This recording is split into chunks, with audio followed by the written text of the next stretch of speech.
My name is Chris Blows.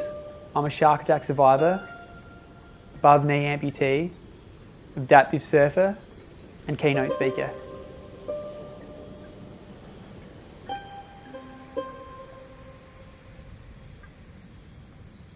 How was I to know that this would ever be my story? Losing a limb is just something you never think would happen to you. But what I've learned from my whole experience is that life will throw all kinds of challenges at you, and when you least expect. But there can be so much to gain if we can come out on the other side.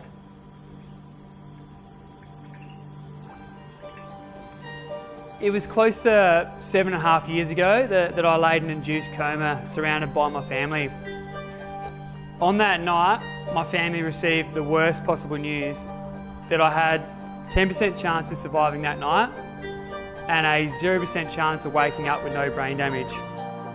I was at the bottom of a cliff bleeding out. I was 30 kilometres from the nearest hospital and I was 600 kilometres from the nearest trauma centre in Adelaide, and to be honest, that's that point when I actually thought, this is the end of my life. I'm only 26 years old, I'm bleeding out at the bottom of a cliff and I'm never going to get to see Chloe or my family ever again. I was on my way back out to a spot known as the Suck Rock when I got hit from the side, which felt like being hit by a truck. And I soon realised I was being attacked by a 4.5, 5 metre great white shark.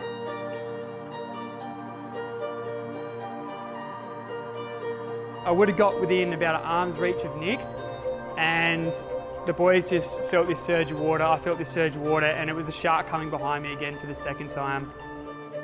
One thing I can remember clearly is the boys carrying me across those rocks, talking to each other, trying to keep me awake. They'd get me to one platform, one would jump over, they'd pass me over. It's just, how they got me up those stairs is beyond me. We got about 11 kilometres down the road, and that's where we met the ambulance. The only issue was, by then, my heart had completely stopped. How was I going to get back to work as a carpenter? I left school at the end of year 11, that's all I knew. Losing one leg, I was told by doctors and nurses that it's probably going to be too unsafe, you'd never be able to get back to work as a carpenter.